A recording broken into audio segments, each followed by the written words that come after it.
Hello everyone and welcome back to my channel, Joyful Jessie. If you are new here, I am Jessie. In today's video, I am going to be sharing with you how I'm going to tackle my son's very messy room and make it into a less clutter and much more put together and organized space. So make sure to stick around and watch.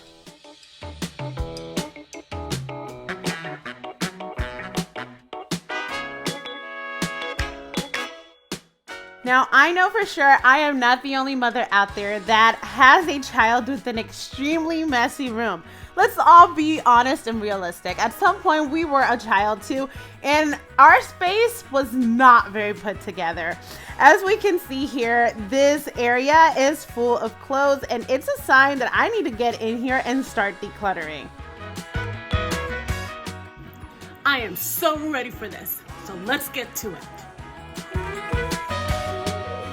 My very first task here is going to be to clean up this floor. That is typically my first task in any room that I work in my house. Just seeing a nice clean floor gives me so much momentum and gives me so much motivation to just keep on going. So there's a couple of things that I'm going to be doing here. I'm going to be walking with a bag, and that is going to be to put anything that is trash in it.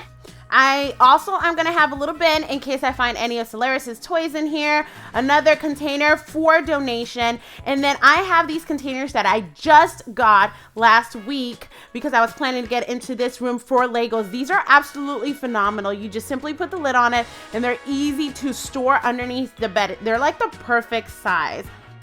It's so funny because as I'm cleaning, I'm finding a bunch of these little beads that we used when we were during the shutdown, and we made all sorts of these little crafts, like little sheep and all sorts of different things like this one, but they're just so annoying to clean up afterwards. So far I have Noah's Legos picked up, trash, a donation pile, and then whatever Mamie's toys were there, and then everything in the red tote. Noah has to go through and figure out what he wants to donate and what he wants to give. Now that all those toys and trash are picked up from the floor, it's now time to go through and vacuum. If there is a certain room that you are working on tackling, go ahead and let me know below, and what strategies do you use to help you declutter? I would love to hear all about it. Now, Noah's job is going to be to come in here, look through his stuff, pick what he wants and what he doesn't want out of that clutter. This is going to be donation pile. And then over here is going to be, I know that some of these video games no longer work, so he's gonna look through it and see what he wants and what he doesn't want. I know for me personally, when I see a lot of mess, it's overwhelming and it's very hard to know where is it that I'm going to begin. So by doing that portion where now Noah sees a nice clean floor, it feels less intimidating and he will feel more motivated. Like, I know when I see a clean space, I'm motivated to do more picking up, declutter even more. And I know with him, when he sees too much, he just doesn't even know where to begin. So many times when I send him to clean his room, it'd be just him putting things in bins and that's the end of it. So I did that part for him because I want this to be more intentional. I want him to look through the things that he's told me, oh mom, I don't want this anymore, this doesn't work, and just clear that space so that he feels like he has a say in it and it gives him more ownership. And then I'm gonna go through his clothes and definitely declutter that, because a big problem that I noticed is that clothes is overflowing. And I just did laundry and I looked and I am having a hard time putting stuff in there. It's just a mess. So obviously the system I had for my room doesn't work very well for him. So over here, based on what I know about my child, he can't fold very well. So the whole folding Marie Kondo method does not work for him. So we're gonna go have some lunch and then we'll come back and continue working on this. So I told Noah, head upstairs, we're gonna be working in your room, and I come back upstairs, and what is he doing? He's already digging into his Legos, creating something awesome, which is the reason why I just can't get rid of them. We absolutely love them, and some of them in there are from when Sean was a little kid. So I'm going to pour out everything that's in here. And I want you to pick what you want to keep and what you want to get rid of. But we have to look through it because not everything fits in your stuffy thing. But look at this bin right here. Okay, these are things that I for sure know you don't want. but double check it because I don't want to throw something. I don't want to give something away that you want. This is a collectible. Oh, okay. How am I supposed to know that?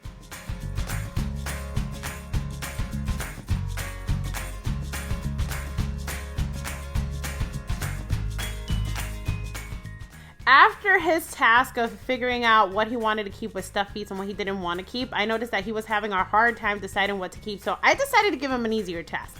In this case, his job was going to be to go through all his video games and to go through any DVDs that he had in there, pick the ones that worked, that didn't work, the ones that he wanted to keep, and the ones that he didn't want to keep.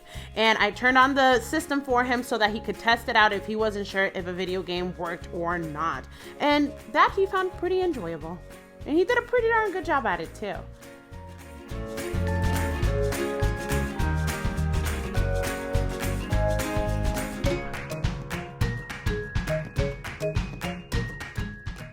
After he saw how awesome and clear his space was, he was actually very happy with it. So I decided to reward him with 10 minutes of video game time. And then I told him after those 10 minutes, we were going to tackle the harder part, which was that area that had the puzzles and all that random stuff on it that we're seeing with the stuffies. So he was pretty motivated after that. He was pretty encouraged, and he definitely wanted this space to be completely cleared out. Now, when it came to stuffies, I gave him a challenge. I told him, if you really want to keep that stuffed animal or that stuffed toy, as long as you can fit it in the net above, you may keep it. So that gave him a boundary as to what he could keep and what he could get rid of. And that really solved the problem of him wanting to keep everything.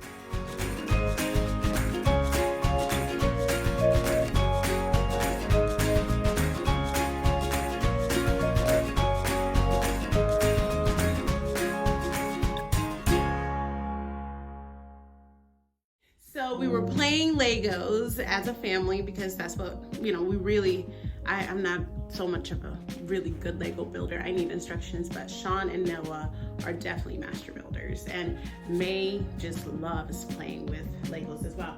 So we were sitting there and I noticed that he had some sort of a platform. I was like, oh, where did you get this from? Because it's expensive. Like these Lego blocks, like the big bases are super expensive. I'm like, I haven't bought that. And then when I turned it around, I noticed that it said Greenbrier, which you know what that means. It comes from the Dollar Tree, guys, from the Dollar Tree. So as we were sitting here, I looked at this space here and I was like, why don't we just make that like a Lego table? We've tried so many things with this. It's a pretty useless space. Like underneath here is just our steps from the stairway, and they built this thing over it, I guess, to cover it up. I've thought of trying to make this into a reading station, into our craft station. It just hasn't worked. So we're gonna give this one a whirl, and Noah is super psyched about it. So I'm going to be using today, I'm gonna be using 8 of these bases. You can buy this at the Dollar Tree for $1. It is mind-blowing, and it is compatible with Lego, which makes me so excited because this is gonna be a very inexpensive DIY Lego table. And I'm going to be using this foam mounting tape, which I've used before. So I have a feeling this is gonna hold up pretty well. And I also got this at the Dollar Tree for $1. So when we're looking at how much I'm spending here, really, I'm only spending $9 to make my son this Lego table. Now, I'm thinking at home, if you have an old coffee table that you guys just don't want to use, or just a flat surface that you want to make it a nice little permanent thing, you can do this as well. I know that Noah has been wanting to build a Lego city with his dad. So they're both super excited about this, and I am super excited about it too. So let's get started and see how it turns out.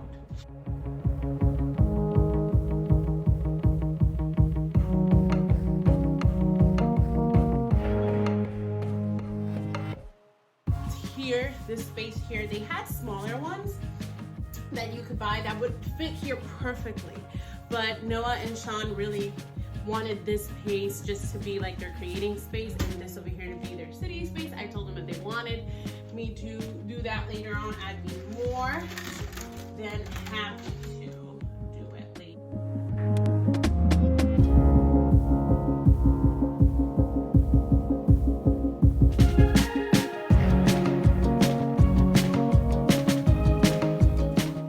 My next task was to tackle his dresser. Now, before I was going to go in there and declutter, I know that I needed to make categories for each one of the bins so that when I was decluttering, I knew exactly where to put the stuff at, but also to make it usable and much easier for Noah to know where things went to.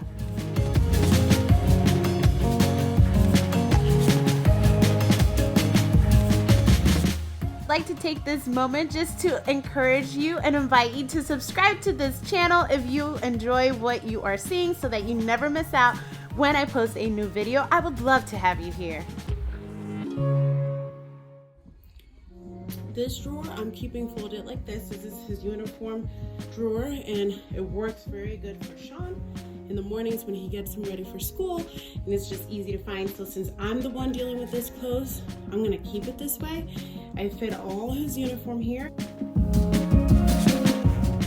This dresser that Noah has now, we've had forever. Well, we've actually had it since we first got married. Besides our bed, this was the second piece of furniture that we purchased. So we've had this for a little bit over 12 years and it stood up pretty well. Now it's not solid wood, it's that manufactured wood, but hey, it's given us quite a few good years.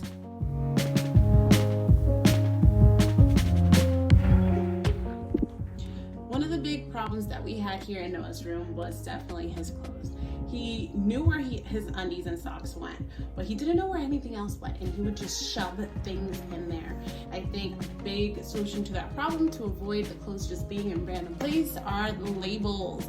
I got these at the Dollar Tree. They come 4 to a pack. They're wood, and you can use the chalk like I use downstairs in the mudroom, but in this case, I just bought this gold marker and just wrote on it. So it doesn't matter how much you rub it or if water spills on it, it's pretty permanent. I'm going to go ahead and mount this with the same mounting tape that I used for Noah's Lego platform.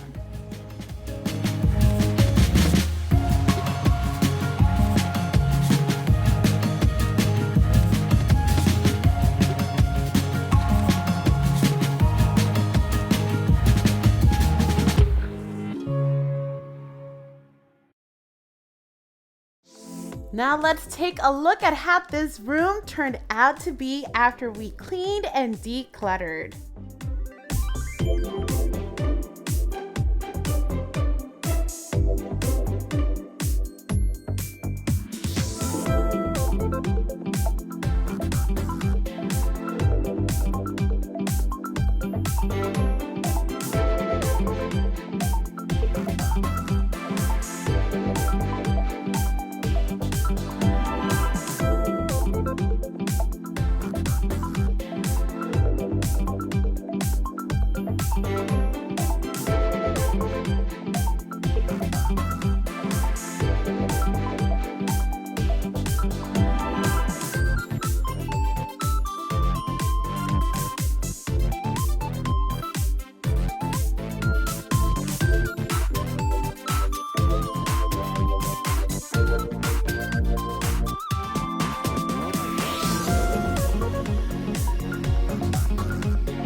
Overall, this was definitely a very satisfying experience, and we have a super happy and super excited 8-year-old boy. Thank you so much for watching, and please remember to like and subscribe. We will see you next time. Bye!